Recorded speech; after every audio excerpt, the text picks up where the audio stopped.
Hey, hi everyone, welcome back to the YouTube channel. I hope you all are doing great. So, the topic of this particular video is going to be about the engineering. क्या engineering करना worth है 2026 में? College का जो भी placement है उसकी क्या गारंटी है, जॉब्स की रियलिटी क्या है, सैलरी का क्या ट्रूथ है और कॉलेज का आरओआई क्या हो सकता है. So let's begin with the video. And as you all know that हर साल हमारे इंडिया में 15 लाख से भी ज़्यादा ग्रेजुएट्स होते हैं इंजीनियर्स, जो कि किसी किसी कंट्रीज़ के पॉपुलेशन से भी ज़्यादा है. एंड सच ये है कि सबको हमारी ड्रीम जॉब नहीं मिलती. तो हम बात करेंगे कि जॉब्स कौन से मिलती हैं, सैलरीज़ कितने मिलती हैं एंड आरओआई का असली सच क्या है. सो 2026 में जो सबसे ज़्यादा डिमांडिंग सेक्टर्स हैं उसमें आता है एआई, एमएल, एनएलपी, टीएल.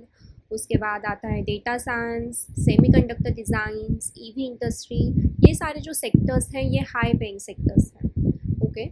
ऐसा नहीं है कि जो अलग ब्रांचेस हैं लाइक मैकेनिकल, सिविल, उसमें जॉब्स नहीं हैं, वो लोग भी जॉब्स देते हैं. बट जो आईटी इंडस्ट्री की ग्रोथ है, जो एआई की ग्रोथ है, उसकी कंपैरिजन्स में वो जो जॉब है उनकी ग्रोथ स्लो है. ओके. और एक बात याद रखनी है कि जो सिटी है, जो कॉलेजेस हैं, वो बहुत ज़्यादा इम्पोर्टेंट रोल प्ले करते हैं. अगर हम आईआईटीज़ की बात करें, एनआईटीज़ की बात करें और टियर 2 टू टियर 3 सिटीज़ में जो कॉलेजेस हैं उनकी बात करें, तो उनका पैकेज और उनका जो आरओआई है वो कंपैरेटिवली बहुत डिफरेंट है. ओके. आईआईटीज़ का जो आरओआई है वो 30 to 50% तक बेटर होता है एज़ पर जो हम सैलरी पे करते हैं. वहीं अगर टियर 2 और टियर 3 सिटीज़ की बात करें, उनका आरओआई बहुत डिफ़र करता है, वो बहुत लो होता है. अगर आईआईटीज़ की बात करें तो आईआईटीज़ का पैकेज अगर 35 एलपीए का पैकेज है एवरेज, तो हमारे जो टियर 2 टियर 3 सिटीज़ के जो कॉलेजेस हैं उनका जो एवरेज पैकेज आता है वो होता है 6 to 7 एलपीए. तो आरओआई का डिफरेंस तो यहीं से समझ में आ जाता है, राइट. ओके. तो सैलरी ट्रूथ की बात करें तो कंप्यूटर साइंस ब्रांच से या फिर एआईएमएल, एआईटीएस और डेटा साइंस के ब्रांच से जो ग्रेजुएट्स बिलोंग करते हैं वो इजीली स्टार्ट करते हैं अर्निंग 6 to 20 एलपीएस में, राइट. वही जो मैकेनिकल और सिविल इंजीनियरिंग के जो स्टूडेंट्स हैं उनके लिए एवरेज होता है 5 to 7 to 8 के अराउंड. ओके. एंड जो करोड़ों वाली जॉब है वो जो मिलती है वो सिर्फ आईआईटी के स्टूडेंट्स को मिलती है, और उसका भी ये मिथ है कि वो सिर्फ 2% लोगों को मिलती है. ईच एंड एवरी स्टूडेंट, जैसे कि कॉलेज ब्राउचर में लिखा होता है कि 100% प्लेसमेंट्स गारंटी, वो रियलिटी में नहीं होता. ओके. सो आईआईटीज़ का जो आरओआई है वो सबसे हाई है, जो कि 35 to 40 एलपीए के एवरेज पैकेज तक होता है. उसके बाद जो एनआईटी एंड टियर 1 जो प्राइवेट कॉलेजेस हैं वो 7 to 12 एलपीए तक ले जाते हैं उनका जो आरओआई है. ओके. जो एवरेज प्राइवेट कॉलेजेस हैं उनका होता है 4 से 5 लाख के करीब. तो जो प्लेसमेंट का जो रेट है वो होता है करीबन 30 to 40% तक. ओके. एंड जो डिग्री है वो मैटर करती है, बट उससे भी ज़्यादा हमारे जो स्किल्स हैं और जो अडाप्टेबिलिटी है वो उससे भी ज़्यादा मैटर करती है. ठीक है. तो जैसे कि हमने बोला कि सिर्फ 2% ही लोग हैं जिनको करोड़ों का पैकेज मिलेगा. और जो है कॉलेज का नाम जो है जिसके बारे में सब बात करते हैं कि आईआईटी, एनआईटी, देन टियर 2 के जो भी कॉलेजेस हो गए, एसपीआईटी हो गया, वीआईटी हो गया, सीओईपी हो गया, वो कॉलेज का नाम सिर्फ आपके पहले सबसे फर्स्ट जो जॉब होती है जो आप कैंपस के थ्रू मिलती है उसी तक मैटर करता है. उसके बाद की जितने भी सारे जॉब्स हैं वो सिर्फ आपको अपने स्किल्स के बेसिस पे मिलेंगे. ठीक है. तो आरओआई की अगर बात करें so ROI is highest in AI और ML, data science, semiconductor design. इन सारी चीज़ों में जो भी फील्ड्स हैं इनमें आपका आरओआई हाई होगा. अगर सिविल मैकेनिकल की बात करें तो आरओआई होगा, बट स्टार्टिंग में आपको 4 या 5 से स्टार्ट करना पड़ेगा. उसके बाद जितनी आपकी स्किल्स होंगी उसके बेसिस पे ऑब्वियसली आपको मिलेगा. तो आईटी सर्विसेज की कंपनीज़ की बात करें तो वो थोड़ा कम पे करती है, बट कंपेयर टू जो स्टार्टअप्स वगैरह होते हैं, जो जीसीसीज होते हैं, वो हाई पे करते हैं. तो ये भी देखना पड़ेगा कि हमारी स्किल्स कितनी ज़्यादा हैं और उस तरीके से हम प्लेसमेंट्स को बेच सकते हैं और फिर उससे ज़्यादा और अच्छा पैकेज हम क्रैप कर सकते हैं. ओके. सो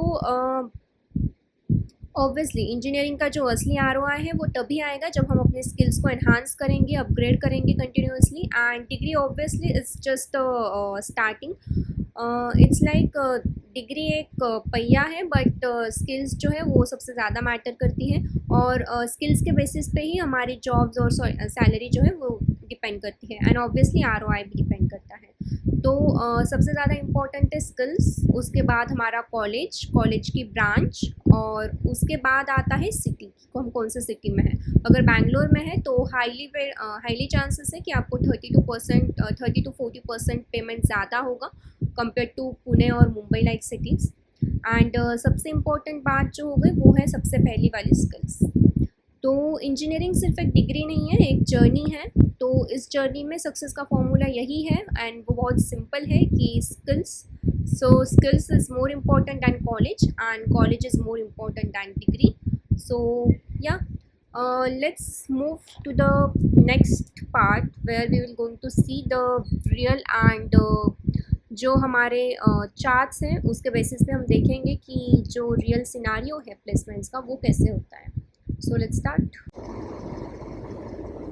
ओके, सो ये हो गया कॉलेज वाइज कंपैरिजन। जैसे कि सबसे पहला कॉलेज आता है आईआईटी बॉम्बे। आईआईटी बॉम्बे की अगर हम एवरेज सीटीसी की बात करें तो वो होता है around 27 LPA, median CTC is 20 LPA। IIT Delhi जिसका डेटा हमारे पास अभी नहीं है but median is 20 LPA again. IIT Guwahati का देख लें 25.75 LPA, 21.6 का मीडियन है। उसके बाद अलग अलग कॉलेजेस हैं, IIIT, BITS, BITS Pilani, NIT। Then mid tier private colleges आते हैं और टियर 2 और टियर 3 सिटीज़ के प्राइवेट कॉलेजेस आते हैं। ठीक है, सो गैप यही है कि मोस्ट स्टूडेंट्स जो हैं जिनको IIT NIT नहीं मिलता, जो कि प्रेफर करते हैं टियर 2 टियर 3 सिटीज़ में जो हाईएस्ट कॉलेजेस हैं उनमें एडमिशन लेना JEE के थ्रू। तो ऐसा नहीं है कि उनका जो प्लेसमेंट है या फिर जो पैकेज है वो कम होगा। स्किल्स ऑब्वियसली मैटर करेंगी वहाँ पे भी। जो MNCs हैं बड़ी बड़ी वो दूसरे कॉलेजेस में भी आती हैं, ऐसा नहीं है कि नहीं आती हैं। बट यही है कि जो आपका जो स्टार्टिंग पैकेज होगा वो थोड़ा सा डिफ़र करेगा क्योंकि कॉलेज का नाम भी उतना मैटर करता है स्टार्टिंग की जॉब में। बट ऑब्वियसली हम ऑफ कैंपस जा सकते हैं, अप्लाई कर सकते हैं एंड अगर सिलेक्शन होता है तो वेल एंड गुड। देन ये कुछ ब्रांचेस का डेटा है जो एक्चुअली सबसे ज़्यादा पे करता है। तो the first is AI and ML engineer background में जो भी स्टूडेंट्स आते हैं उनका जो पैकेज है that is mostly around 50 to 60 LPA जो स्टार्टिंग का रेंज है। उसके बाद डेटा इंजीनियर जो कि 12 to 40 LPA के अराउंड आता है। एम्बेडेड सिस्टम्स का 8 to 25 है जहाँ पे हमारा IoT, डिफेंस, सेमीकंडक्टर्स वगैरह जो भी सब हमने बताया वो एम्बेडेड सिस्टम्स के अंदर आ जाएगा। पावर इलेक्ट्रॉनिक्स और EV 8 to 22 है उनका पैकेज। रोबोटिक्स इंजीनियर का भी सेम है 8 to 22 के दरम्यान। एंड जो कोर मैकेनिकल है जहाँ पे अगर आप अपस्किल करते रहोगे तो वहाँ पे 8 to 12 LPA के अराउंड आपको मिल जाएगा। ओके, देन इंजीनियरिंग सच में वर्थ इट है? क्या करना चाहिए या सिर्फ एक डिग्री है?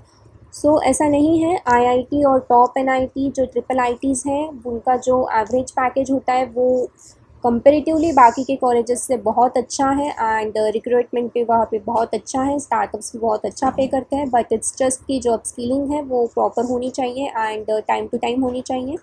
ब्राउचर्स पे ध्यान नहीं देना है क्योंकि ब्राउचर्स यूजुअली सेज कि 100% प्लेसमेंट होता है बट इन रियलिटी वैसा नहीं होता। सो मिड और टियर 2 to टियर 3 जो सिटीज़ के जो प्राइवेट कॉलेजेस हैं ऑब्वियसली उनमें स्किल्स बहुत ज़्यादा मैटर करती है, तो स्किल्स के लिए अपग्रेड हमेशा करना होगा। देन डिग्री क्या करनी चाहिए नहीं करनी चाहिए? Obviously degree opens the door but जो हमारी सैलरी है, सैलरी जो भी डिसाइड होगी वो स्किल्स के बेसिस पे होगी।